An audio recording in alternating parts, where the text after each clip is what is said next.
mudar os lugares onde a gente vive. E a mensagem foi sobre conselhos. Há um ditado popular que diz: se conselho fosse bom, mas isso é antibíblico, né? Que a Bíblia diz para a gente ter muitos conselhos. É dos muitos conselhos que a gente erra menos. Então, que a gente possa estar olhando para a Bíblia e nos aconselhando o tempo todo. E hoje eu quero trazer a palavra de um homem que a sua maior arma era falar com Deus em oração. Esse homem, antes de tudo, ele orava. Ele perguntava para Deus como fazer e o que fazer.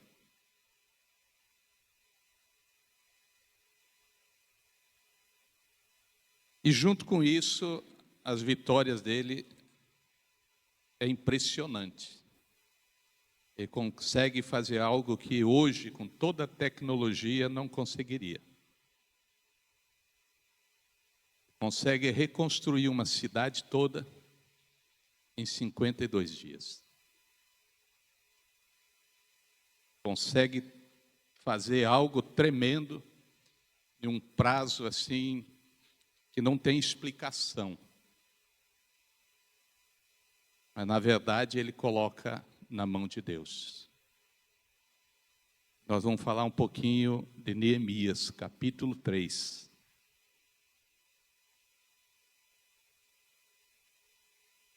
Capítulo de número 3. Enquanto você encontra aí, pastor Martins, essa semana conseguiu pelo plano, e o plano liberou o avanço do tratamento, coisa que a semana passada a gente colocou e oramos bastante, e Deus fez com que acontecesse. Pode aplaudir e glorifique a Deus. Toda honra e toda glória seja para Ele. Minha esposa hoje está lá com ele. Minha esposa, minha filha. Ele pediu que a minha filha mais velha fosse vê-lo. E a Elaine foi para lá e estão lá. Tomaram um café com ele, vão almoçar, vão ficar à tarde e voltar para Curitiba. Então, mas está bem, está tudo tranquilo. Graças a Deus. Meus irmãos, a oração ela é a chave da vitória. É a chave.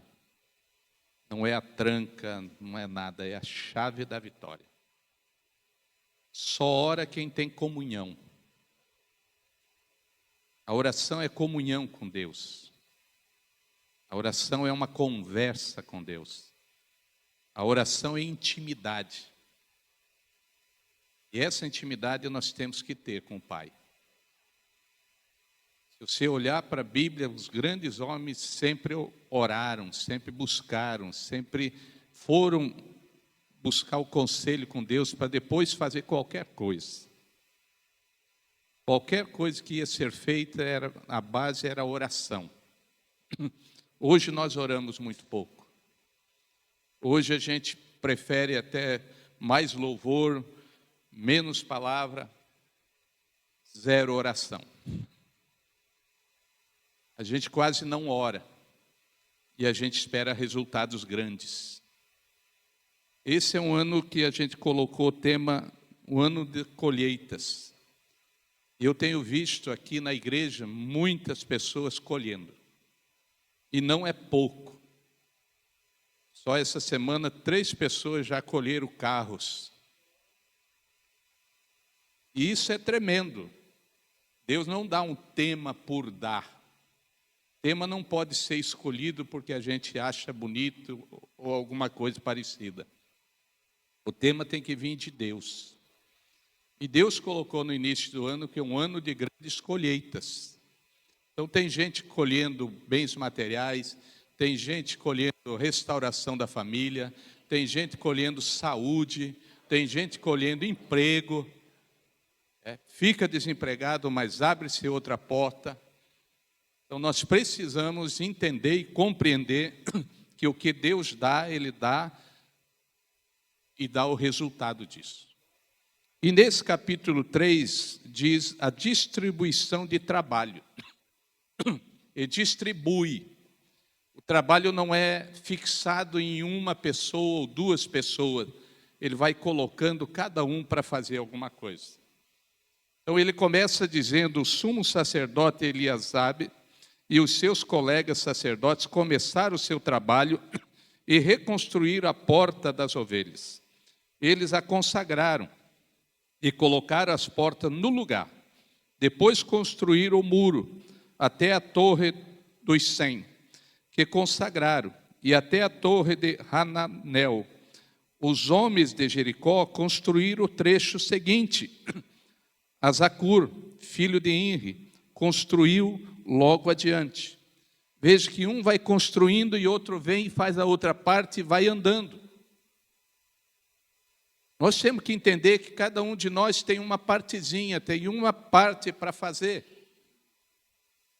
Ninguém vai fazer uma obra só. Hoje até a construção civil, ela tem várias profissões que antes a pessoa dizia que fazia tudo. Hoje tem a pessoa para sentar o tijolo, tem a pessoa para sentar o porcelanato, tem outro para fazer o embuço. Cada um tem uma profissão. Antes o pedreiro vinha e dizia: eu faço tudo, eu entrego na chave.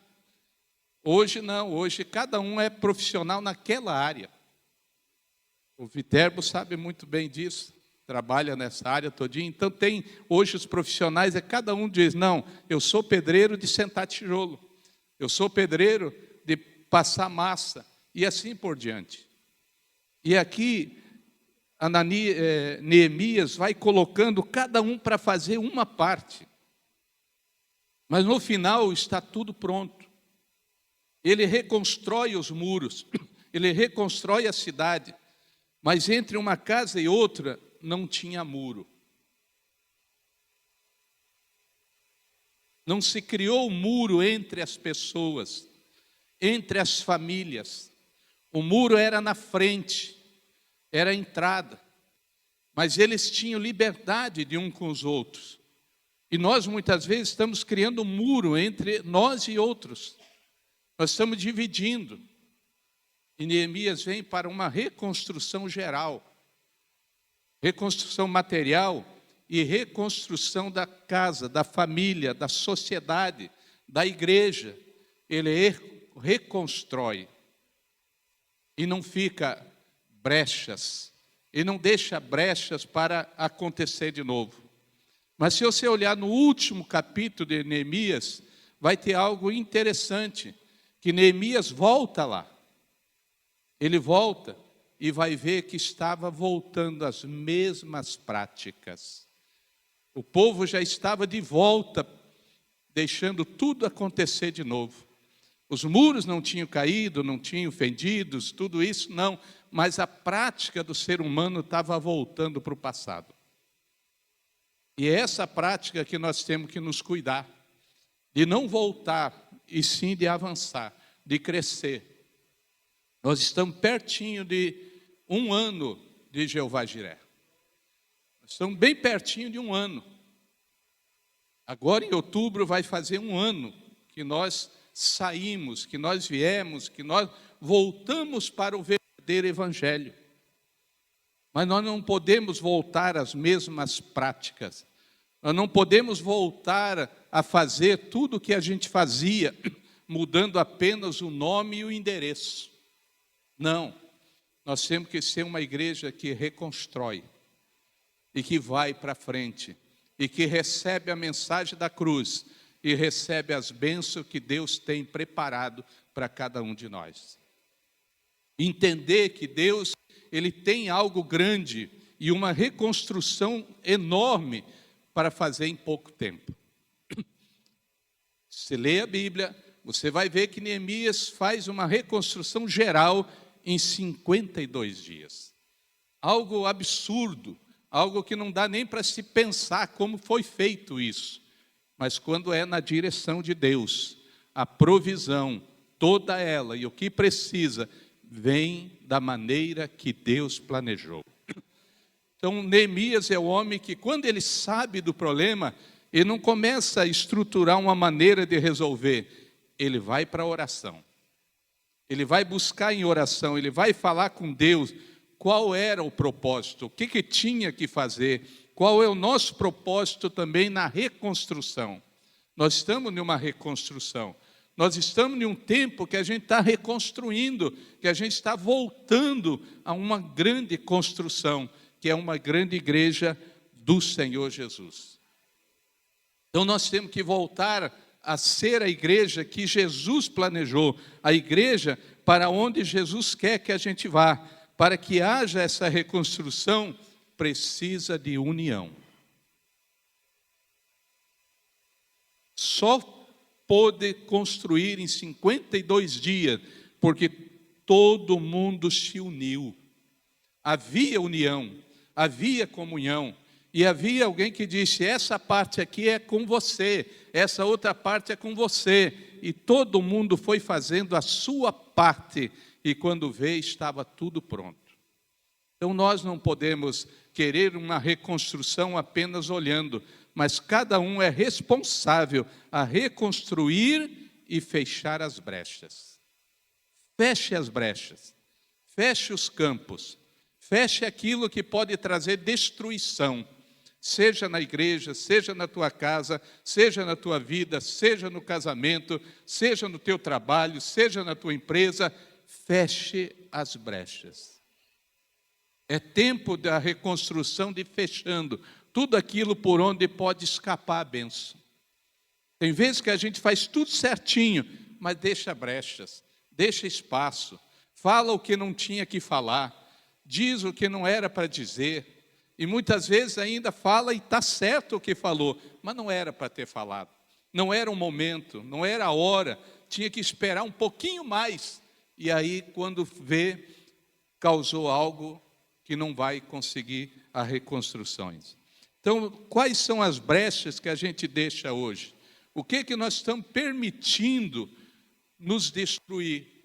Destruir a casa, destruir a família, destruir o casamento, destruir a própria igreja. O que nós estamos deixando? Quais são as brechas que a gente hoje não está conseguindo talvez ver, olhar e dizer, olha, é por aqui que está entrando a destruição.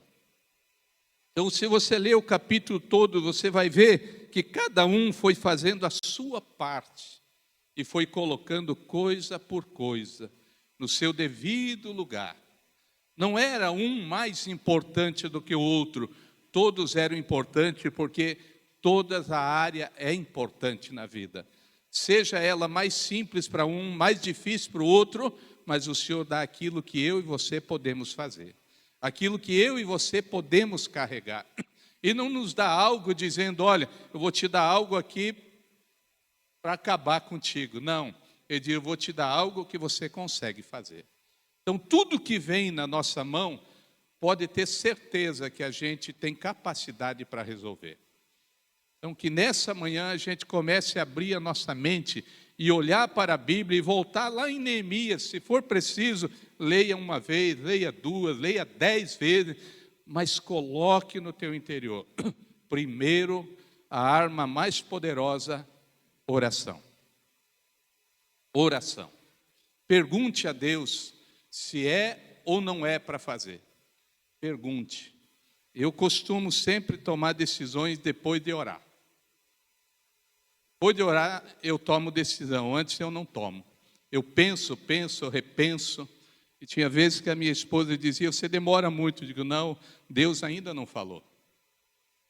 Se está demorando é porque Deus ainda não falou. Não sou eu. Porque tem que tomar as decisões segundo o que Deus fala. Nem tudo aquilo que a gente pensa que é real, que é verdadeiro, que é bom, é bom. Tudo que eu fiz nessa cidade até hoje, com exceção de uma coisa, foi mediante a resposta de Deus. E uma coisa só que eu fiz, que eu ainda falei para a pessoa, olha, Deus falou para eu não fazer isso e eu vou fazer. E aí eu me enrolei por 10 anos. Quem lembra que eu tinha um Corolla? Comprei um Corolla. Deus disse, não compre. Só que era de um pastor, e o pastor todo dia ia na minha casa e compra. Eu falei, olha, eu não sei o que tem esse carro, mas alguma coisa tem de errado nesse carro. Ele disse, não tem nada, está tudo certo. Digo, mas eu não quero comprar. E de tanto insistir, eu falei, olha, eu vou contra Deus, porque eu não aguento mais você vir na minha casa. E eu comprei. Não tinha problema nenhum o carro, só não tinha documento. Só isso. Só isso. 10 anos eu levei para desenrolar. Eu gastei mais com advogado, com tudo, do que o valor do carro. Aí você pode dizer, mas pastor, se Deus falou não, por que tu fez? Porque eu não aguentava mais o cidadão todo dia, mas era todo dia.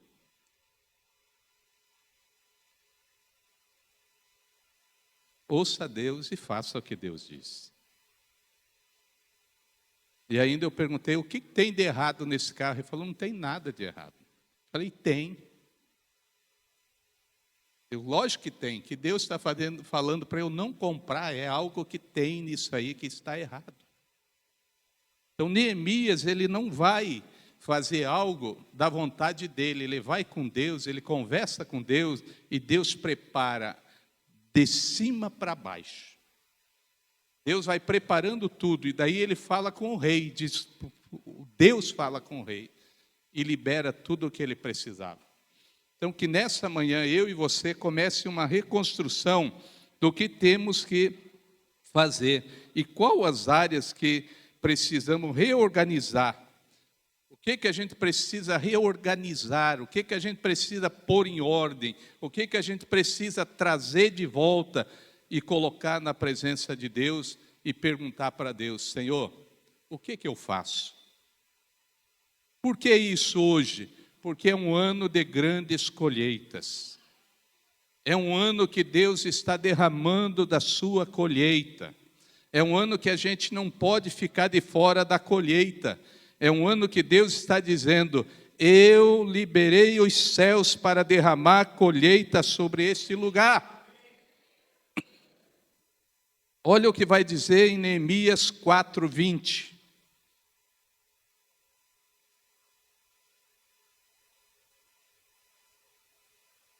Do lugar de onde ouvirem o som da trombeta, junte-se a nós ali, nosso Deus lutará por nós. Qual é o som da trombeta? É a palavra de Deus. É a palavra de Deus. Se Deus está falando, junte-se rapidinho, busque rapidinho, que a vitória não vem de nós. Ele diz, o nosso Deus lutará por nós. A luta não é nossa, a guerra não é nossa, nós apenas somos instrumento. Quem vai lutar por nós é Deus. O dia que a gente entender e compreender e colocar na mão de Deus e ouvi-lo, e entender que é Ele que vai lutar, é Ele que nos dá a vitória, é Ele que dá o ponto final, nós vamos ser mais que vitoriosos. Nós vamos entender. Seja o que for, acredite até o fim. Ah, está difícil, não tem problema, não tem algo que Deus colocou fácil, não. Mas Ele diz, estarei convosco todo o tempo. Então, se está difícil, glorifica. Está difícil, ora. Está difícil, fala com Deus. Está difícil, pergunta para Ele. Mas Ele lhe dará a vitória. É isso que nós precisamos começar a entender e compreender. O que Deus vem falando, o que Deus tem dito para nós, o que Ele tem falado todo esse ano, o que Ele tem trazido à nossa memória, o que Ele tem feito. Nós olhamos muitas vezes para as coisas e a gente já dá uma carimbada, diz, olha, é o fim. É o fim. Quando eu fui lá em Santa Catarina ver o pastor Martins, eu voltei de lá com um pensamento que eu não quero nem falar o pensamento. Do jeito que eu vi aquele homem. E hoje eu vejo, digo, ainda bem que só foi o meu pensamento. Muitos falavam, pastor, vai ser uma grande reviravolta, Deus vai fazer algo grande e tal. Eu falava, eu creio, eu acredito, tal. Mas no meu interior eu não acreditava. E hoje não dá nem para dizer mais que eu não acredito, que hoje está aí. Está acontecendo os milagres, está se levantando, está tudo correndo da melhor maneira possível. Mas então Deus, Ele deixa muitas vezes, Ele permite muitas vezes o fundo do poço. O fundo. Tem uma historinha que se contava e conta-se ainda, de um cavalo que caiu num poço muito fundo. Não tinha como tirar aquele cavalo de lá. E aí o dono disse, olha, vai demorar muito para morrer, eu vou jogar terra em cima desse animal para que ele morra logo, né? Ia jogando terra. E o animal, quando cai terra, ele começa a se mexer. E dá-lhe terra, e o animal não se atolava. Ele ia todo o tempo se mexendo e voltando e pisando. E aí o dono do animal começou a ver que ele estava subindo. Subindo.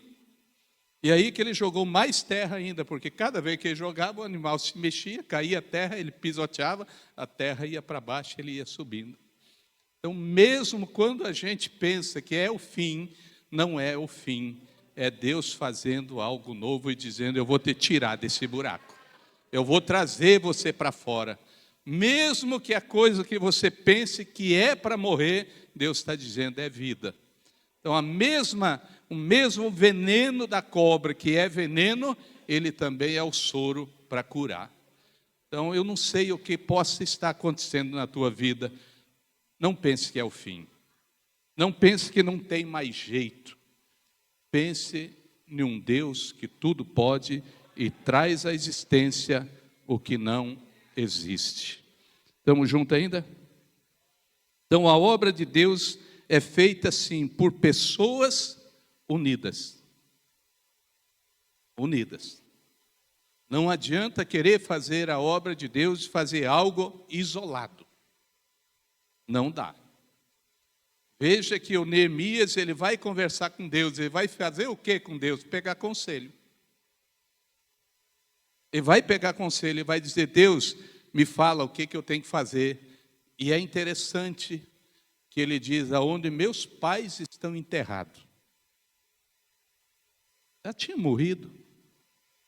Mas ele diz, aquela cidade, aonde meus pais estão, está em ruínas.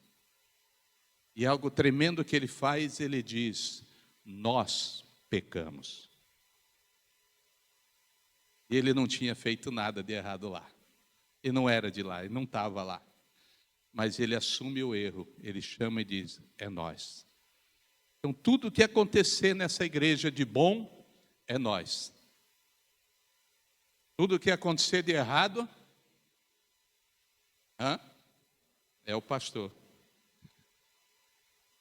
É nós, gente. É nós. Se fosse eu, não seria assim. É você. Se fosse eu, faria diferente. É você.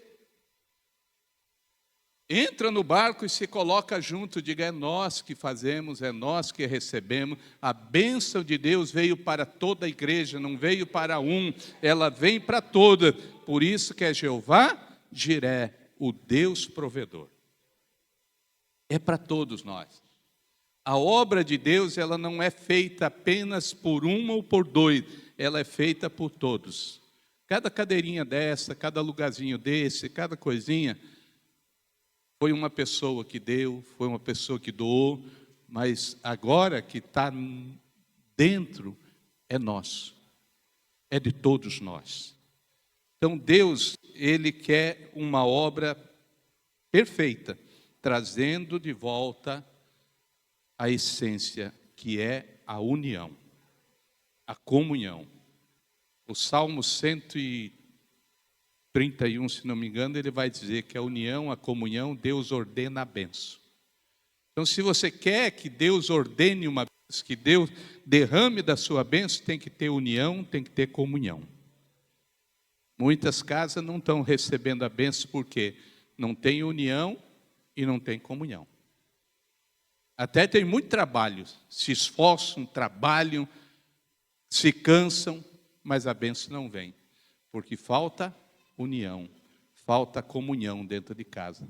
E aí é trabalhar para comer, porque não vai prosperar. Então a prosperidade vem da união, vem da comunhão e principalmente da comunhão, união e oração com Deus. Eu quero encerrar trazendo em memória Neemias, o grande reconstrutor. O grande reconstrutor. Olhe para Neemias, volte a ler Neemias, leia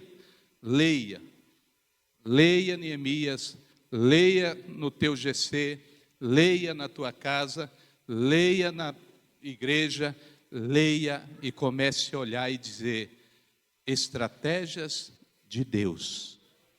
E veja para a tua casa o que precisa restaurar, o que precisa voltar, o que precisa reconstruir. Talvez a união familiar está quebrada, talvez os muros da confiança familiar estão quebrada. E isso aqui faz com que a bênção saia, ela não permaneça. Então Deus nos lembra que o ano de grandes colheitas. E a colheita vem se a gente pegar e viver o que a Bíblia diz para viver. As grandes bênçãos vêm aqui. Nunca esqueça que tudo que eu e você precisamos está aqui. Ó. Você pode ler 10.000 livros e você pode ler só este livro. Só este. E colocar em prática. Se você ler só este livro e não parar de ler. Ah, eu já li a Bíblia uma vez. Leia 2, leia 3, leia 4, leia até o último dia da tua vida. Ah, eu já conheço a Bíblia. Beleza, que bom que você conhece, mas você vive? Você vive isso aqui? Eu costumo ler isso aqui e não decorar. Quem sabe aqui orar o Pai Nosso? Eu não sei.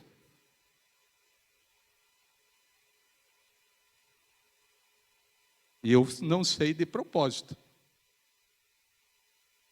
Porque eu quero ler. Eu vou lá ler. Uma vez eu fui fazer um velório católico, né? Uma igreja católica até. E aí eu falei, bom, aqui todo mundo é católico, é fácil, né? Eu digo, vamos rezar o Pai Nosso.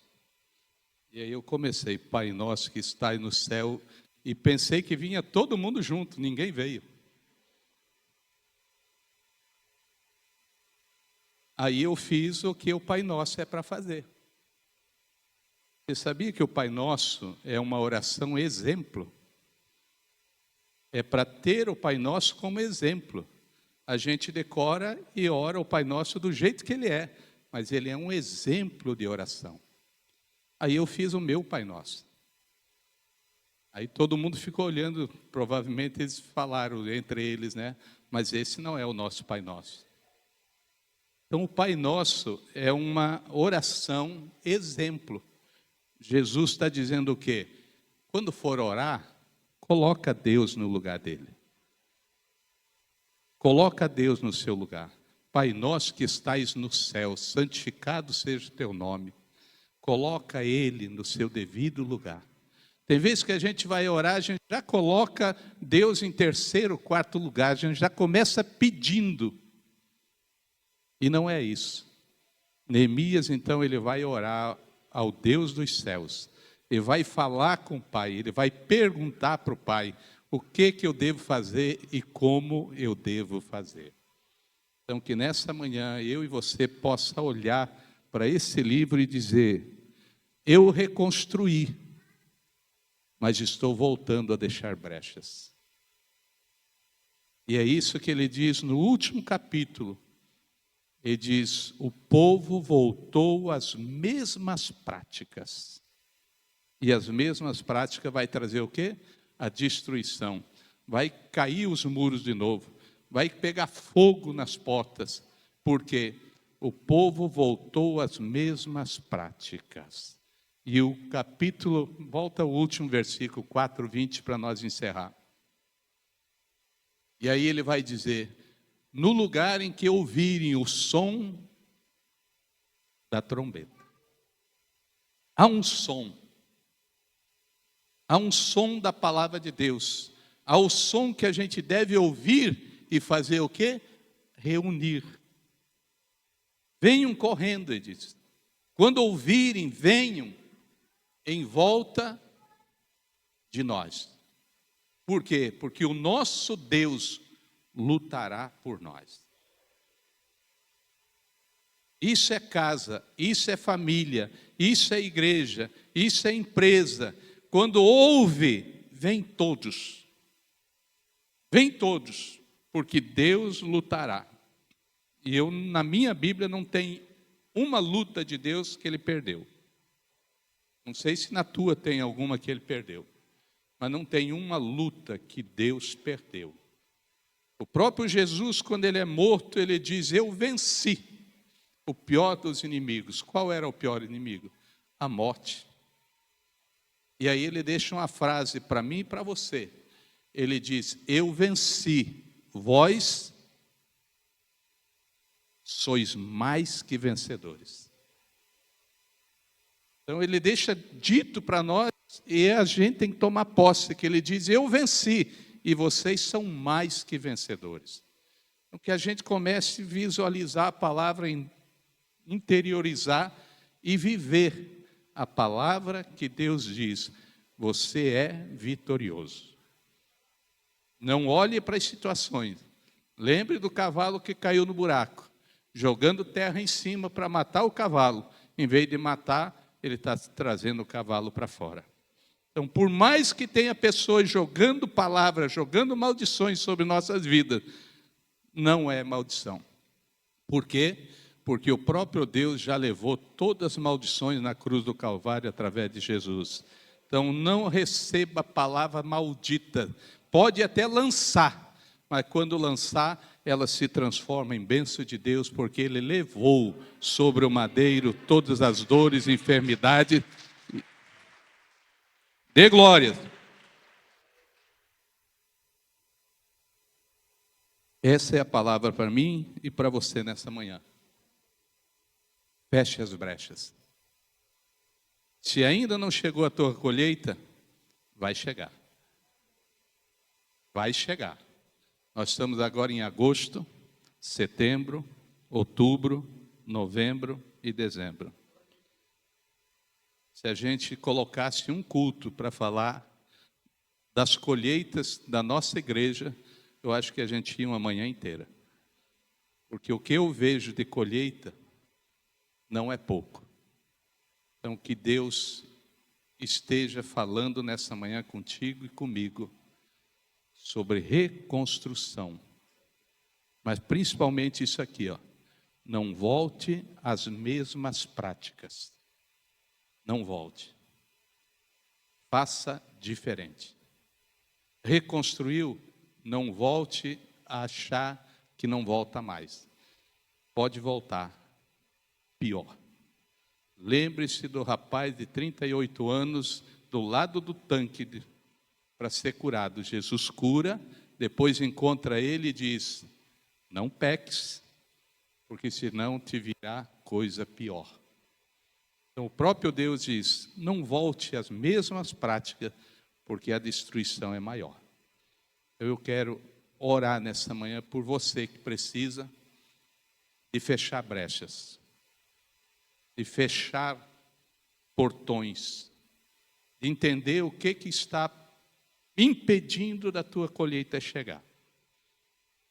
Então, se você nessa manhã precisa dessa oração, coloque-se em pé.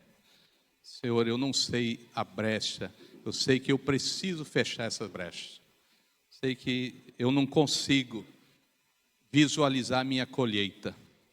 E Deus tem grandes colheitas.